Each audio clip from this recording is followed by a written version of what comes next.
안녕하세요, 헤이맨입니다. 오늘 말씀드릴 차량은 2016년 K7 주행거리 6만 가솔린 프레스티지 차량입니다. 이 차량은 프레스티지 차량이다 보니까 아무래도 옵션이 상당히 많습니다. 상당히 많고요. 시작가는 1730이었어요 그런데 이제 얼마까지 올라갔느냐 궁금하시죠? 낙찰가는 1855만원, 정확히 1850만원 누르신 분이 있었고, 그 누른 분보다 한 번을 더 눌러서 1855만원의 낙찰을 받은 차량입니다. 아무래도 흰색 차량이다 보니까 오늘같이 비가 오고 이런 날에는 눈에 확 들어와요. 지금도 여기 2만원 차가 있는데 거의 혼자서 내가 왕자거든? 이런 느낌이 날 정도로 굉장히 느낌이 좋습니다. 이런 차는 지금 같은 이 험한 시기에 타셔야 되는 차가 무조건 맞습니다. 전에 영상에서도 말씀드렸다시피 그랜저 IG가 이미 나오기로 예약이 돼 있는 상황이고, 최근에 K7 신형이 프레스티지급이 4,400만원에 지금 나와 있는 상황이에요.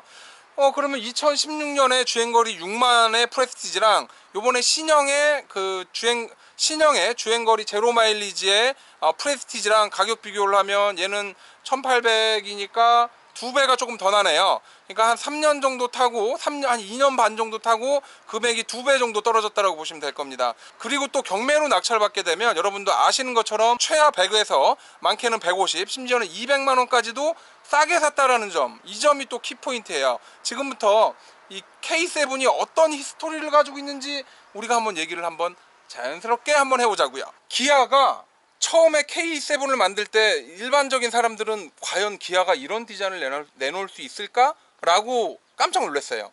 그 결정적으로 그 있잖아요, 피터 슈레이던가 피터 무슨 슈퍼맨인가 그분이 결국은 만들어낸 걸작입니다. 스포티지 R부터 시작해서 K5, K3, K9, K7까지 다 그 멋진 디자이너 분이 완전 판을 다 바꿔버렸어요. 그 전까지만 해도 바이어가 와서 야 기아가 뭔데 도대체 라고 얘기했을 때 우리는 할 말이 없었어요. 하지만 지금은 이제 바이어들한테 야 이거 디자인 죽이지 않아? 그러면 넘버원 이렇게 얘기할 정도로 디자인 하나는 거의 끝내주는 차량이라고 보시면 돼요. 일반적인 주 타겟층은 성공한 CEO나 회사의 한 임원급, 아주 높은 임원은 아니지만 임원급 정도 되는 분들이 타는 차량이고, 또 임원급들이 타는 차량들은 경매에서 보면은 굉장히 깨끗해요. 딱히 뭐 할 게 없을 정도로, 심지어는 어디에 약간 뭐 까짐이 있다던가 그런 게 보이면 야 이게 가능해? 라는 생각이 들 정도로 정말 관리가 잘 됐습니다. 세차를 하더라도 그냥 손세차장에 법인카드로 그냥 긁어버릴 정도로 편하게 세차를 맡기고 관리를 해왔던 차량이고, 장기 렌트를 관리하는 관리회사 자체도 최소한 6개월이나 1년에 한 번씩 와서 전체적인 차량 점검을 하고 엔진오일부터 기타 구동계통의 오일류나 소모품류를 교환을 해줘요. 왜 교환을 해주냐면 뭐 한 3년, 원래 3년을 계약을 한 건데 한 1년 정도 타다가 자꾸 문제가 생기면 차 가져가고 다른 차 가져와, 이렇게 하면 자기네도 손해니까 관리를 충분히 해드린다라고 보시면 될 거예요. 지금 K7 2016년 주행거리 6만의 그 프레스티지 차량을 보고 계십니다. 2.4 엔진으로서 개인적으로는 이 정도면 충분하지 않을까 싶은 생각이 들어요. 굳이 뭐 K5를 살까? 라고 생각한다라고 하면 이 정도 사시는 게 저는 더 낫다라고 봅니다. 보시는 것처럼 HUD라고 하죠. 헤드업 디스플레이. 어렵습니다. HUD. 이거 한국말로는 없나? 하여튼간 저기에 보면 이제 여러 가지 정보가 나오는 이런 멋진 애들도 여기 들어가 있고요. K7이 나름대로 굉장히 잘 만든 차예요. 잘 만든 차인데 이 동호회에서 들리는 바에 의하면 K5나 다른 K 시리즈에 비해서 뭔가 확 핫한 어떤 그런 디자인적인 뭐 센세이션이나 이런 게 없다 라는 얘기가 있는데, 그렇게 생각을 하시면 차라리 K9을 가셔야 되는 게 맞는 것 같아요. 전반적으로 디자인이나 이런 부분은 저는 이 정도면 충분히 만족스럽다고 생각을 합니다.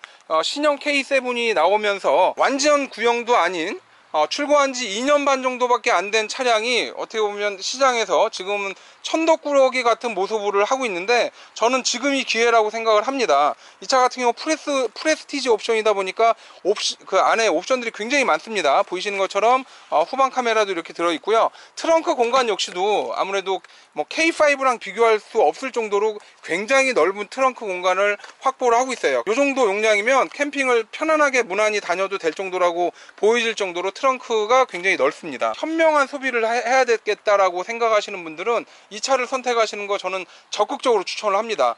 굳이 어디 그 K5 굳이 K5 풀옵션을 여러분들이 사려고 고민하기보다는 차라리 K7의 중간 옵션이나 굳이 프레스티지급이 아니더라도 제가 보기엔 이 정도가 딱 좋다라고 생각을 해요. 그 여러 가지 결합 얘기가 있긴 한데 뭐 세타2 엔진 결합 얘기도 있고요, 뭐 변속기 얘기도 있고요, 뭐 에바에서 무슨 뭐 가루가 나온다는 얘기도 있고요, 여러 가지 얘기가 있습니다. 하지만 이 차는 이제 나온 지 어느 정도 기한이 됐기 때문에 정당하게 기아에 들어가서 야, 결함 있는 거 다 고쳐줘 라고 이제 한번 멋지게 큰 소리를 한번 칠 수 있는 그 정도의 상태라고 보시면 될 거예요. 내부를 좀 살펴볼게요. 역시 스마트키가 장착되어 있고요. 이 스마트키가 없으면 스마트키가 있는 거랑 없는 거랑은 차이가 굉장히 많이 납니다. 문을 딱 열었을 때 드는 생각이, 야, K5보다는 확실히 이 K7 사길 잘했다. 얘 정말 신경을 많이 썼어요. K5 같은 경우는 딱 봤을 때, 아, 그래, 뭐 그래, 가격이 있으니까 라고 생각을 하는데, 이건 딱 보는 순간, 야, 그래, 좀 신경을 많이 썼구나. 대시보드 역시도 디자인이 이 정도면 뭐 충분히 어디 가서 어필되는 디자인이라고 봅니다. 향후 5년, 뭐 10년 후에도 먹어줄 만한 디자인으로 보여지고요. 안에 기아 레버 자체도 디자인이 굉장히 이쁩니다. 최근 나온 신형 K9이랑은 뭐 K9 같지는 않지만 이 정도 디자인이면 굉장히 잘 빠졌다라고 보여져요. 시트 역시도 전동 시트에 굉장히 가죽 소재 자체도 이 정도면 충분히 만족스러운 가죽입니다. 물론 여기에서 오리지널 천연 라파 가죽을 원한다라는 건 약간 오버하는 것 같고요. 옵션도 뭐 거의 다 들어있다고 보면 되는데, 지금 프레스티지 같은 경우는 보니까 이 두 개 멍 버튼이 있는 거 보니까 이 윗단계는 좀 더 많은 이제 옵션이 들어가 있겠네요. 그다지 큰 건 아니지만 정말 개인적으로 생각할 때 겉에 디자인도 그렇고 외부도 그렇고 실내 들어와서 이렇게 딱 봤을 때는 2.0 엔진의 K5를 사는 것보다는 2.4 엔진의 K7을 사는 게 저는 더 낫다라고 생각을 해요. 보통 일반적으로 중고차를 사게 되면 거의 대부분 키가 하나라고 보시면 돼요. 그리고 여러분들이 만약에 더 많은 키를 요구를 하면 현대나 기아 같은 경우는 보통 한 8만원에서 10만원 정도면 여러분들이 이 키를 맞출 수 있고요. 그리고 이제 그 삼성으로 넘어가게 되면 얘가 거의 한 20만원 돈 해요.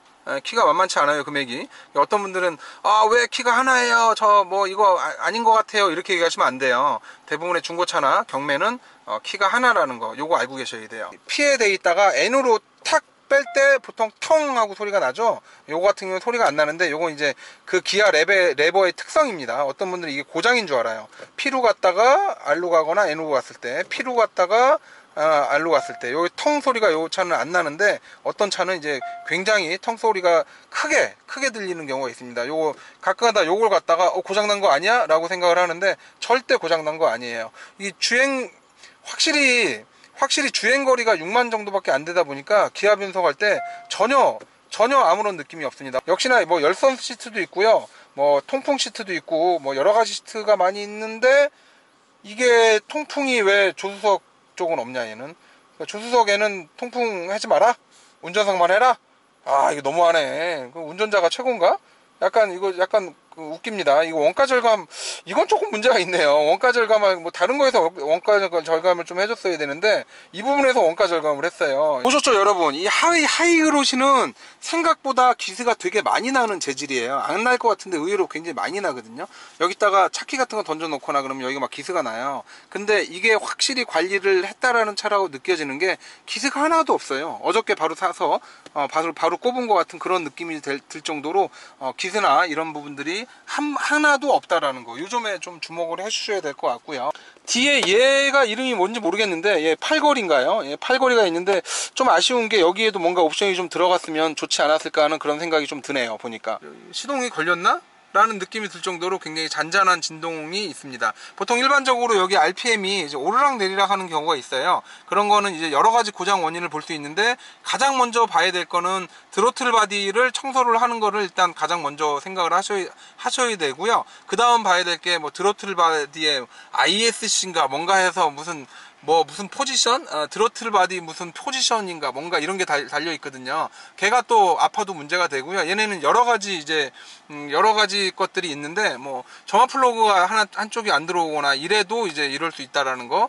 근데 일반적으로는 가솔린 차량들은 이게 RPM이 약간 불안정하더라도 여러분들이 엔진 찐빠를 하지 않는 한 크게 문제가 없다라고 보시면 될 거예요. 너무 걱정하지 마시고요. 중고차 사면서 항상 보는 부분 중에 하나가 이 부분이에요. 이 부분은 여러분들도 항상 봐줘야 되는데, 이 부분의 상태를 보면서 얼마나 잘 자주 차에 타고 내리고 했냐를 여러분들이 판가름할 수 있는 그런 데 중에 하나가 바로 이 부분입니다. 이 부분을 좀 잘 봐주시면 돼요. 뭐 그렇다고 이 부분이 완전 뭐 걸레가 돼 있다, 그건 아무래도 자주 타고 내렸다라는 뜻이고, 그렇게 되면은 여러 기관 장치들이 작동을 많이 했다라는 뜻이죠. 야, 이 정도면 누군가를 태워줘도 되겠다 라는 느낌이 들어요. 상당히 넓은 공간입니다. 여러분 보이시죠? 이 라이트. 라이트, 바로 이거거든요. K7, 나 K7이야 딱 보여주네요. 지금 보니까. 지금 엔진 체크하는 방법은 제가 몇 번 말씀을 드렸는데, 처음에 이제 오일캡을 열어봅니다. 오일캡을 열어서 오일캡의 상태를 봅니다. 상태를 봤는데 이 정도면 굉장히 깨끗한 상태예요.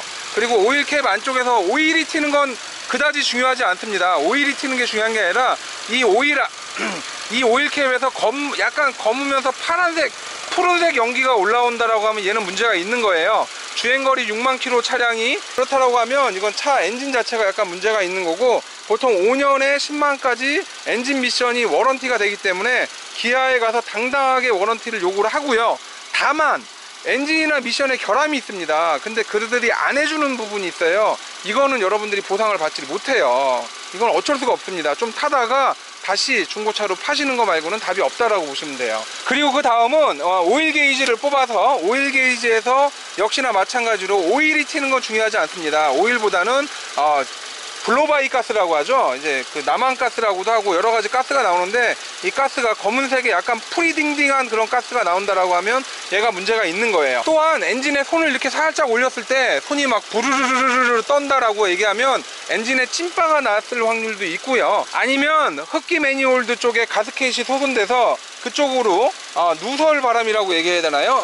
생각지도 못한 바람이 들어가면 떠는 경우도 있고요. 또 하나는 이제 점화 플러그. 이게 아무래도 가솔린 차량이다 보니까 점화 플러그가 있는데, 점화 플러그는 보통 그 수명이 있어요. 소모품이기 때문에. 그래서 점화 플러그가 만약에 수명이 다 된 경우 스캐너를 물려보면 이게 점화 플러그가 한두 개가 작동을 안 하는 경우가 있어요. 그러면 엔진이 막 버글버글 떱니다. 또한 엔진 미미가 이제 망가져 가지고 안 좋게 되면 그 역시도 이제 떨죠. 워낙 그 여러 가지 원인이 있기 때문에 엔진이 막 이렇게 떨거나 부조가 된다라고 하는 건 그냥 쉽게 여러분들이 속단할 수는 없는 거예요. 다만 옆에서 이렇게 들었을 때 이상한 소리가 나지 않을까 라고 해서 여러분들이 조금 귀를 기울여 보면 되고요. 실제로 요즘에 그 대한민국에서 생산하는 차량들은요, 엔진 미션이 굉장히 좋아졌어요. 내구성도 굉장히 크고요. 또한 정비사한테 엔진이 어때요, 미션이 어때요 라고 얘기를 해보면 이 상태에서 전혀 알 수가 없습니다. 물론 현재 고장나 있는 차량의 엔진이나 미션을 알아요. 하지만 아직 고장나지 않는 부분에 대해서는 알 수가 없어요. 물론 이제 여기 벨트나 이런 부분에서 풀리나 이런 부분이 안 좋아가지고 뭐 끽끽끽 소리가 난다든가, 타이밍 체인이 늘어나서 소리가 난다든가, 아니면 그 엔진 오일 게이지에서 보링을 해야 될 정도로 과대하게 이제 그 검은색 가스가 나온다든가, 뭐 요런 증상, 그리고 부조가 나서 엔진이 떤다든가, 요런 것들은 알죠. 아니면 RPM이 막 혼자 춤을 춘다든가, 이렇게 눈에 딱 보이는 현상은 아는데 그거 이외의 현상은 일반적으로는 알 수가 없다라고 보시면 돼요. 그래서 굉장히 많으신 분들이 이 경매장에 가거나 차를 사러 갈 때 정비사랑 같이 가면 어떨까라고 얘기를 하는데, 그것도 괜찮은 방법일 중에 하나긴 해요. 하지만 정비사보다는 이렇게 정비를 많이 의뢰해 봤던 분들, 너 보링 몇 번이나 해봤어? 제가 보링 오다 시켜서 보링 내린 차종만 해도 뭐 한 27가지, 여태껏 해본 보링만 해도 한 45번, 뭐 이런 경험이 있다라고 하면 그거는 엔지니어보다 훨씬 더 많이 알아요. 그러면 그만큼 경험이 많다라는 거거든요. 아무래도 의사도 그렇고 정비사도 그렇지만 경험이 많으신 분들이 되게 중요해요. 실제로 자기가 고치느냐, 자기가 고치지 않느냐, 뭐 이것도 중요하긴 하겠지만 굳이 고치지 않더라도 여러분들이 알 수가 있습니다. 컴퓨터 조립 몇 번 해보신 분들은 컴퓨터 조립이 그렇게 어렵지 않을 뿐더러 컴퓨터 고장 났을 때 어떻게 대처를 해야 되는지 알 수 있는 거랑 이 자동차도 약간 비슷한 경향이 없지 않다라고 보면 돼요. 지금까지 헤이맨이었고요. 앞으로 좀 더 좋은 영상으로 또 가보겠습니다. 그럼 안녕히 계세요. 아니, 이 녀석이 차 좋은 건 알아가지고 이게 하얀색 K7이다 보니까 너무 마음에 들었나봐요. 막 앞다리를 이렇게 막 움직여가면서 이 차에서 떨어지길 싫어하는 거예요. 거미도 좋아하는 K7입니다. 이게 어떻게 보면 유튜브 각이 빡 나왔는데 이 관종인가요, 얘가? 지금 막 뭐 올라가려고 하고 있어요. 웬만하면 그냥 이제 미끄러지니까 떨어져야 되는데 싫은 거죠. 이게 여기 살고 싶은 거예요. 거미줄 치고. 신기한 녀석이네.